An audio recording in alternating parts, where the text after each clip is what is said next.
لوگ کہتے ہیں کہ کشمیر بنے گا پاکستان، کچھ ہندوستان کے ساتھ رہنا چاہتے ہیں، ایک اور ایک آواز کشمیر کی اصلی اکائی کی، اس کے انڈیپینڈنٹ رہنے کی ہے۔ اصل مقدمہ کشمیریوں کا کیا ہے؟ جیسا کہ آپ کو پتا ہے کہ 20ویں صدی ہے، اور یہاں پہ جموں کشمیر کا جو ایک کرونالوجی ہے، یعنی اس کیس کی ایک بڑی 72 سال پر محیط ہے۔ اس کو اگر ہم مختصراً کہیں تو یہ بات آپ ہماری سمجھ میں آئے گی کہ جب پاکستان اور ہندوستان کی تخلیق ہوئی، یعنی کہ 15 اگست 14 اور 15 اگست کو، تو اس وقت یہ جو ساری ٹرانسفارمیشن ہوئی تھی، وہ انگریز یعنی سامراج وہاں پہ، جو برطانوی سامراج وہاں پہ وہ حکومت کر رہے تھے۔ انہوں نے ایک وہاں پہ قانون آزادی ہند، جس کو دو ہیں، ایک جس میں 1947 کا اس کی دفعہ 7A بھی ہے، انڈین انڈیپینڈنس ایکٹ 1947 کی، جس کے تحت اس میں جو دو طرح کے برٹش انڈیا ایک تھا اور ایک پرنسلی اسٹیٹس تھی۔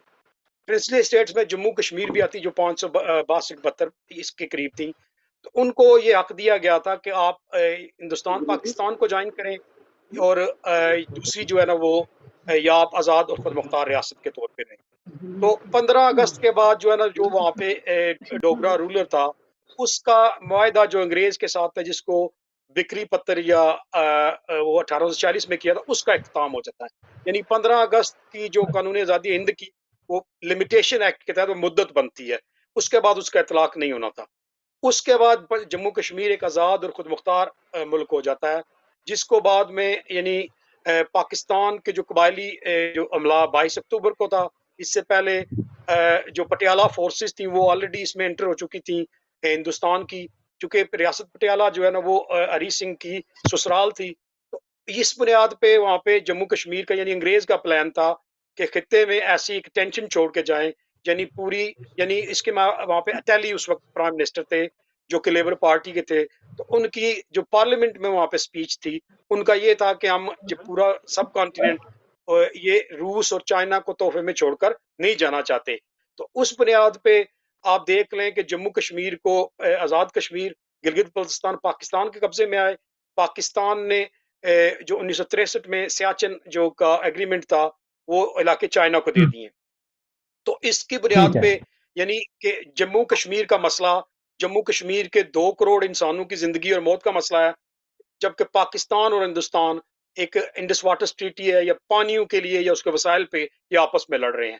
لوگوں کی ویلفیئر اور اس کے حوالے سے جو ان کا بنیادی کیس ہے یہ ہے کہ یہ اربوں خربوں ڈالر جو ہے نا وہ جنگی ہتھیاروں پہ خرچ کرتے ہیں، جس کی وجہ سے یعنی کہ آپ کروڑوں لوگ وہ ہندوستان اور پاکستان کے وہ غربت سے نیچے زندگی گزار رہے ہیں، اس کی وجہ یہ ملٹری کنفلکٹ۔ اس کی وجہ سے ہمیں جموں کشمیر کے لوگوں کا جو ویزیبل اور بہترین حال ہے کہ جموں کشمیر کے لوگوں کی مرضی کے مطابق اس کو یونائٹ کیا جائے، جو 15 اگست کا پوزیشن تھی، اس میں ان کو آزاد اور خود مختار اور ترقی کا مواقع کنفلکٹ ختم کر کے اسلحے کا جو پیسہ ہے وہ عوام کی فلاح و بہبود پہ خرچ کیا جائے۔ بہت اچھی بات انہوں نے کی کہ بھوک اور افلاس میں جو ہے وہ کشمیری کو چھوڑ دیے ہیں۔ عظیم مرتضیٰ مفتی صاحب آپ کو سری نگر کے وقت موجود ہیں، جموں میں موجود ہے، کیا عوام کی کیا صورت حال ہے، کیا خط غربت سے نیچے کس طرح رہ رہے ہیں، کیا معاملات ہیں؟ بسم اللہ الرحمن الرحیم ونحمده ونستعین ونصلی علی رسول اللہ وعلی آلہ الطیبین الطاہرین۔ جیسے کہ پچھلے تقریباً 3 دہائیوں سے جو حالات خراب ہیں جموں کشمیر میں، اور اس کے نتیجے میں اگر ہم دیکھیں تو کشمیر کا جو بھی سیکٹر ہو، چاہے وہ ایگریکلچر سیکٹر ہو، چاہے وہ ہمارا ہینڈی کرافٹ سیکٹر ہو، یعنی ہمارے اقتصاد یا اکنامک ٹوٹلی بینکرپٹ ہو گئی ہے یہاں پہ۔ حتیٰ کہ according to Financial Express of India, یہ ان کا نیوز پیپر ہے، تو اس کے مطابق تقریباً کشمیر میں 70% جو نوجوان ہیں یا جوان ہیں وہ بے روزگار ہیں، وہ جاب لیس ہیں۔ تو آپ اندازہ لگا سکتے ہو جس قوم کے 75% یا 70% جوان بے روزگار ہو تو اس قوم کی حالت کیسی ہو۔ تو جو بھی حالات جموں کشمیر میں رہے ہیں تقریباً پچھلے 35 یا 40 سال سے، تو اس کا جو سیدھا یہاں پہ اثر ہماری اکنامک پہ ہوئی، پہلا جو ہمارا سیکٹر تھا وہ ٹورزم سیکٹر تھا. جب حالات خراب رہے تو ٹورزم سیکٹر ہمارا بیٹھ گیا. تو اس کے نتیجے میں ہمارا دوسرا جو بڑا سیکٹر تھا وہ تھا ہمارا ہینڈی کرافٹ. پیپر ماشی ہو, وڈ کارونگ ہو, تانبے کا کام ہو, قالین بافی ہو یا شال کا کام ہو, باہر ہی نہیں جاتا ہے تو وہ کام کیا کرے گا. تقریباً اس دور میں بھی پیپر ماشی ورکر ہو یا ہینڈی کرافٹ سے جو بھی مزدور کام کرتا ہے, ہر ماہ کی آمدنی اس میں 2000 روپیہ ہے. یعنی تقریباً $20 ایک کشمیری کاریگر ایک ماہ میں کماتا ہے. یعنی $20 سے یا 2000 روپے سے ایک کشمیری کیسے گھر چلاتا ہے, بچوں کو کیسے پڑھائے گا. یعنی حتیٰ کہ خط غربت بھی نہیں کہیں گے, خط غربت سے بھی نیچے جو عام کشمیری رہتے ہیں, یہ حالات ہوئے ہیں یہاں پہ. اور ایگریکلچر جو تھا تو گورنمنٹ نے اوپن ہینڈ دیا ایگریکلچر سیکٹر میں, لوگوں نے اس پہ مکان بنائے, اور جو ہمارا ایگریکلچر سیکٹر تھا وہ ختم ہو گیا. تو ہم ڈپینڈنٹ ہو گئے پنجاب کے, تو چاول, گیہوں, جو بھی اناج ہے تو ہم ڈپینڈنٹ ہیں. تو ہمیں ہندوستانی پنجاب سے یہ چیزیں یعنی منگوانی امپورٹ کرنی پڑتی ہیں. خود ہماری جو پروڈکٹ ہیں وہ ختم ہو گئی ہیں. جو ایپل یا ہمارے والنٹس یا دوسرے جو ہارٹیکلچر سیکٹر ہیں, ہمارے پاس کولڈ ہاؤس یا سرد خانے نہیں ہے. وہ سامان یہی پہ سر جاتا ہے کہ ایک ہی نیشنل ہائی وے جو ہمیں دنیا سے ملاتا ہے وہ ہے جموں سری نگر قومی شاہراہ, وہ بھی اکثر و بیشتر بند رہتی ہے. اس کی وجہ سے اگر جو ہمارے میوہ جات ہیں, اخروٹ ہیں یا دوسرے چیز ہے وہ یہیں پہ سر جاتے ہیں, وہ بین الاقوامی مارکیٹ میں نہیں جاتے ہیں. انہیں کلن اگر ہم کہیں گے جو اقتصادی حالات وہ جموں کشمیر کے بہت ہی خراب ہیں. ندیم اسلم صاحب, آپ نے پورا تاریخی اس کا جائزہ پیش کیا ہے, ان تمام چیزوں کو آپ نے کھل کے بتایا کہ کس طرح سے قبائلی حملہ ہوا, کس طرح سے ہندوستان نے جو ہے وہ انٹروین کیا, وہاں پر جو ہے وہ موجودہ حکومت کی اس نے جو ہے وہ ان کو اور بلایا. ابھی 370 کے درجے میں ہے, وہاں پر لاک ڈاؤن ہے, تمام چیزیں ہیں. کشمیر کے حوالے سے انٹرنیشنل لابنگ کیوں نہ ہو سکی؟ پاکستان کشمیر کی آزادی کا لمبرداری لیتا چلا آیا ہے, اس کو کریڈٹ دیتا چلا ہے. صحیح سے بین الاقوامی جو سوسائٹی ہے پوری, اس کے اندر صحیح سے لابنگ کیوں نہیں ہوئی آج تک؟ جی, آپ کی بات تو بڑی حد تک درست ہے کہ جموں کشمیر پہ جو کیس ہے وہ جموں کشمیر کے عوام کا ہے.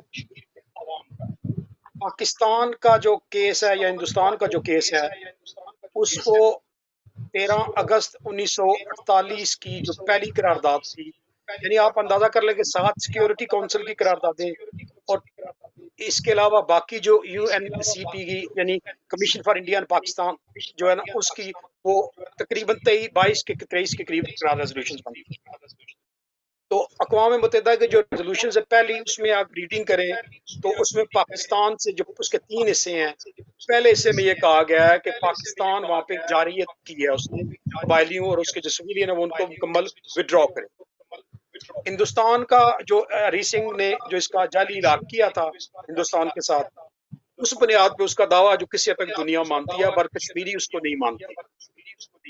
اس علاقے کی بنیاد پہ انہوں نے یہ کہا کہ وہ بلک آف فورسز یعنی 51% کو فورسز اس میں رکھیں گے, اور اس میں پھر اس اخراج کے بعد فری اینڈ فیئر جو الیکشن ہے وہ ہوں گے اس میں.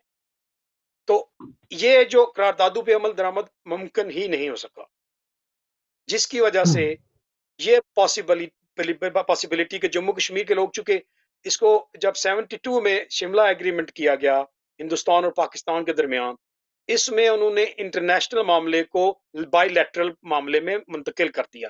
یعنی اس وقت جو سیز فائر لائن تھی اندرا گاندھی اور بھٹو کے درمیان 72 میں, اس میں سیز فائر لائن کو کنٹرول لائن میں بدل کر ادھر ہم اور ادھر تم کی پالیسی اپنائے گی. پاکستان اور ہندوستان نے دونوں جو ہم اس کی بات کرتے ہیں تو ان کے عوام اس سے مراد نہیں ہے. بہت ہمارے ہمدرد ہیں پاکستان کے اندر, ہزاروں لاکھوں لوگ ہیں جو کشمیر کے کوز کے لیے یا ان کی حمایت کے لیے تیار کھڑے رہتے ہیں. لیکن ہم حکومت یا اس کی اسٹیبلشمنٹ کی بات کرتے ہیں, اور خاص کر جو ان اسٹیبلشمنٹ کی جو کہ اسلحے کا کاروبار کرتے ہیں. ہندوستان کی جو مودی سرکار ہے, آپ دیکھیں 5 اگست کے بعد انہوں نے ایک ہندوستان ایک سیکولر چہرہ اس کو مسخ کیا ہے, لوگوں کے حقوق پہ انہوں نے یعنی ڈویژن کی ہے, اور ہندوستان جو ہے وہ یعنی مودی کی وجہ سے لگ رہا ہے کہ اس کے اندر جو اس کی سیکولر یا عوام دوست قوتیں ہیں وہ آرام سے نہیں بیٹھیں گی. تو اس پورے سین میں آپ دیکھ لیں کہ ان کے درمیان ہندوستان اور پاکستان کے درمیان جو لاسٹ فیبروری کے بزنس کی جو ہے وہ 1.2 بلین کا کاروبار ہے. یعنی سرحدوں کا جو پوزیشن ہے ہندوستان اور پاکستان کے درمیان تقریباً 3500 کلومیٹر کے قریب بارڈر ہے، لیکن جو سیز فائر لائن جسے کنٹرول لائن کہا جاتا ہے وہ تقریباً 730 کلومیٹر کے قریب ہے.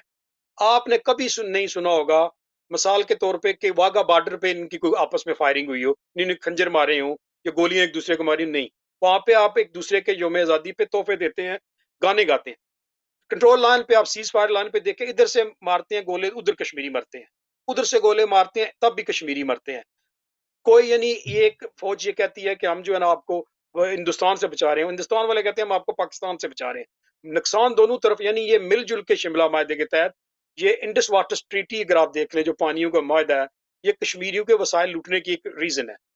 تو اس میں جو بنیادی انسانی آپ یہ کہنا چاہتے ہیں کہ اس میں مطلب دونوں قوتیں جو ہیں ادھر کی بھی اور ادھر کی بھی کشمیری کو آزاد نہیں کرنا چاہتے، صاف صاف بات ہو جائے. ہاں بالکل، ایسے ہزاروں لاکھوں لوگ یعنی پورا اس سے ساؤتھ ایسٹ ایشیا جو ہے وہ افیکٹڈ ہے، اور ریزولوشنز کو دونوں مرضی سے نکال کے اس کو شملہ معاہدے میں لے آئے ہیں. پھر انہوں نے ایک دوسرے کو موسٹ فیوریٹ پاکستان اور ہندوستان کے درمیان 43 کے قریب معاہدے ہیں میں نے کہا دشمنی کے باوجود، جس میں لاسٹ میں نے کہا کہ 1.2 بلین کی ٹریڈ ہے ان کے درمیان، یعنی اتنی ٹینشن ہونے کے باوجود. 5 اگست کو جب یہ موقع تھا کہ مودی سرکار نے یونیلیٹرلی جب لداخ کو ابروگیشن آف آرٹیکل 370 اور 35A کو منسوخی کی اور لداخ کو انڈین یونین کا ایک انٹیگرل پارٹ اس کو اناؤنس کیا، تو یہ شملہ معاہدے کی یعنی کھلم کھلا خلاف ورزی تھی. اور پاکستان کے گورنمنٹس یا اسٹیبلشمنٹ دلیر ہوتی تو اس کیس کو وہ پوری دنیا کے سامنے پیش کر سکتے تھے، انکلوڈنگ یونائٹڈ نیشن پہ اور یورپین یونین میں، OIC میں. لیکن آپ نے دیکھا کہ جو ان کے یہاں پہ حمایتی تھے جیسے سید صلاح الدین، یہ لشکر طیبہ والے، یہ حزب المجاہدین، یہ آپ کو سرے ان کے سینگ. ابھی کل انہوں نے برہان وانی پہ صلاح الدین صاحب نے کسی نے کہا جی کہ ان کو بھیجے شہادت کے لیے جائیں، تو وہ ان آڈیو میسج یعنی یہ ان کی سیف ہیون میں یہ جو لوگ ہیں جو کہ لوگوں کے خون کے پیاسے ہیں، اپنے بچے ان کے امریکہ یورپ میں پڑھتے ہیں اور دوسروں کے بچوں کو یہ کہتی ہیں کہ جاؤ ایک بندوق پکڑا کے 15 دن میں کی ٹریننگ دے کے تو کہتے ہیں. تو میرا یہ کہنے کا مطلب ہے کہ ہمارا نقصان ہو رہا ہے. ہمیں 5 حصوں میں یعنی مودی سرکار نے جو کیا ہے ان کی جو انڈین آکوپائڈ کشمیر ہے اس کو 2 حصوں میں، لداخ، جموں اور سری نگر کو 2 حصوں میں تقسیم کر دیا ہے. یہاں پہ آزاد کشمیر اور گلگت بلتستان 28 اپریل 1949 کو جو کراچی کا معاہدہ کیا گیا تھا اس کے تحت پھر 1963 میں جو چائنا کے ساتھ انہوں نے اس وقت دیا تھا ان کو علاقے، اور کچھ علاقے جو 1962 کی جو انڈو کیا کہتے ہیں سائنو چائنا یعنی انڈیا اور پاکستان، انڈیا اور چین کی جو لڑائی تھی اس میں وہ چلے گئے تھے، وہ انہوں نے چھین لیے تھے. تو اس طرح جموں کشمیر کے اس وقت دو فریق نہیں ہے.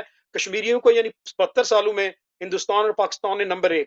نہ تو ہم بنیادی فریق ہیں، حالانکہ مسئلہ ہمارا وسائل ہمارے ہیں، زندگی موت ہمارے یعنی داؤ پہ لگی ہے. ہمیں کوئی یعنی دونوں کسی بھی معاہدے میں قرارداد میں ہم فریق ہی نہیں ہیں. ہمارے وسائل کو بے دردی سے لوٹا جاتا ہے، ہماری جو لوگوں کو بے دردی سے سیز فائر لائن پہ مارا جاتا ہے، نئے نئے ہتھیار تجربے کیے جاتے ہیں، اور ہمیں یہ حق نہیں ہے کہ ہم یہ کہہ سکیں کہ ہم پاکستان اور ہندوستان اپنی فوج یعنی ہمیں سی پیک کا آپ تیسرا آپشن دیکھ لیں وہ 42 بلین کا ہے. سی پیک میں وہاں کے لوگ جو ہیں وہ مسلسل کہہ رہے ہیں کہ ہمیں ہمارے حقوق دیے جائیں. ہم سی پیک کے مخالف نہیں ہیں، لیکن جو انوائرمنٹ کے ایشوز ہیں وہاں پہ فیکٹریاں بنیں گی، یہ ماحولیات خراب، گلیشیئرز پگھل رہی ہیں، تو ان لوگوں کو گلگت بلتستان کے لوگ، آزاد کشمیر کے لوگ بڑے سادہ سے ہیں. یہ دیکھیں ideal power project Mangla dam کا زلزلے کا دیکھ لیں، تو یہ زیادتیاں ہمارے ساتھ ہو رہی ہیں. اور عالمی طور پہ ہم چونکہ ہم اقوام متحدہ کے ممبر نہیں ہیں جموں کشمیر کے لوگ، اس لیے عالمی طور پہ ہم گروپ کی صورت میں، اتحادوں کی صورت میں اور عوام کی آواز بن کے ہم مسلسل اٹھا رہے ہیں، لیکن ہماری آواز کو طاقت کے زور پہ ہم جبری فوجی قبضے کی وجہ سے دبایا جاتا ہے. بالکل آتا ہوں آپ کی طرف کال بھی ہمارے ساتھ. السلام علیکم ورحمۃ اللہ. وعلیکم السلام موسی بھائی، مدد. جی علیکم السلام مولا علی مدد. کیا بات صاحب موسی بھائی، قبلہ صاحب کو میری آواز جاتی ہے، ان کو بھی میرا السلام علیکم یا علی السلام مدد قبلہ صاحب.